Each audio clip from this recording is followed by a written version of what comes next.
You are terrified of losing everything, and that terror is the very thing keeping you trapped. You hold on to the job you hate because the job pays for the life you have built, and the life you have built has become a cage you maintain with your own hands. You stay in the relationship that is slowly hollowing you out because leaving would mean admitting the years were wasted, and admitting feels worse than enduring. You keep the friendships that drain you, the habits that numb you, the identity that no longer fits, because the alternative is freefall. And freefall is the one thing you cannot allow. So you grip tighter. You optimize the prison. You redecorate the cell and call it growth. And somewhere beneath your exhaustion, a part of you knows that the collapse you are avoiding might be the only thing that could actually save you. There are people who have lost everything, and when they tell you it was the best thing that ever happened to them, you do not believe them.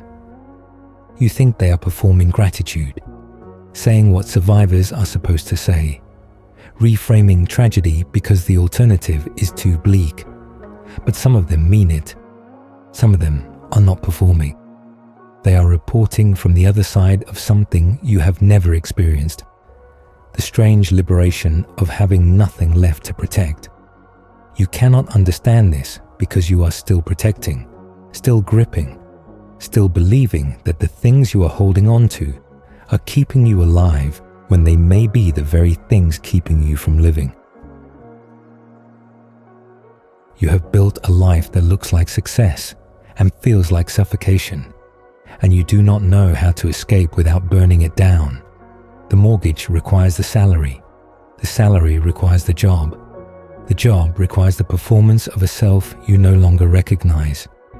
Each piece locks the other pieces in place, and you have become an engineer of your own entrapment, too smart to miss the exits, too invested to take them.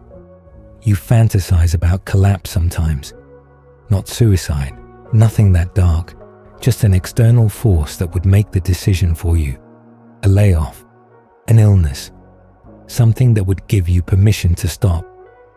You are ashamed of this fantasy, but the fantasy keeps coming because some part of you knows what your conscious mind refuses to admit. You are not going to save yourself. You are going to wait for something to save you, and the something might need to be disaster. Nietzsche understood that most people never become who they are because becoming requires destruction first. The self you are living inside was not chosen. It was assembled by parents, by culture, by the accumulated pressure of what was expected, what was rewarded, what was punished. The assembly happened before you were old enough to consent, and by the time you had the capacity to question it, the self had become load-bearing. You could not remove it without the whole structure collapsing. So you kept it. You reinforced it. You became an expert at maintaining a self you never chose, and the maintenance has consumed your entire adult life. Rock bottom removes the maintenance. This is its terrible gift. When everything collapses, the job, the relationship, the identity, the carefully constructed story of who you are, there is nothing left to maintain. The exhaustion of holding it all together is replaced by a different kind of exhaustion, the exhaustion of freefall. But freefall ends, and when it ends, you find yourself standing on ground you have never stood on before, ground that was always there, beneath the scaffolding, waiting for the scaffolding to come down. Nietzsche called it the destruction that precedes creation. He understood that you cannot build a new self on top of an old one. The old one must be dismantled first. But dismantling is not something people do voluntarily. The old self has survival mechanisms. It experiences change as death and resists accordingly. It will negotiate, bargain, make small adjustments that feel like transformation, but leave the core structure intact. Real change, the kind that makes you unrecognizable to your former life, requires a force stronger than your resistance. Rock bottom is that force. It does not negotiate. It does not allow small adjustments. It tears down what needed to be torn down while you watch, helpless, convinced that you are being destroyed when you are actually being freed. The privilege is not the suffering. Suffering is not inherently valuable, and anyone who tells you otherwise is selling something. The privilege is the clearing. The privilege is the removal of the middle options, the comfortable compromises, the minor modifications, the endless optimization of a life that should have been abandoned years ago. When you're comfortable, you can always find a reason to stay. When you have lost everything, staying is no longer an option. You must move. And the movement, forced though it may be, takes you somewhere the comfortable never go. You know people who have never hit bottom. They are not lucky. They are stuck. Stuck in lives that are good enough to tolerate but not good enough to satisfy. Stuck in selves that were assembled by others and never questioned. Stuck in the middle, where change is always possible tomorrow and tomorrow never comes. They will arrive at death still holding the scaffolding, still maintaining the structure, still waiting for permission that was never coming. The bottom would have given them that permission, but they were too careful to fall, and their carefulness cost them everything that falling could have provided.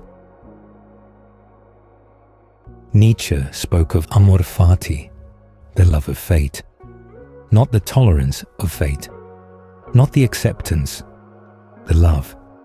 He meant that everything that happens to you, including the worst of it, is the necessary condition for becoming who you are. The collapse you are afraid of is not a detour from your path. It is your path. The disaster you are avoiding might be the very thing that cracks you open enough for something new to emerge. You cannot know this in advance. You cannot plan for it or control it. You can only recognize, looking backward, that the worst moments were also the most transformative, that the falling was the beginning of the flying, that the bottom was not the end of the story, but the end of the wrong story, which made space for the right one. You are gripping so tightly, you are so afraid of the fall, but the things you are gripping are not saving you.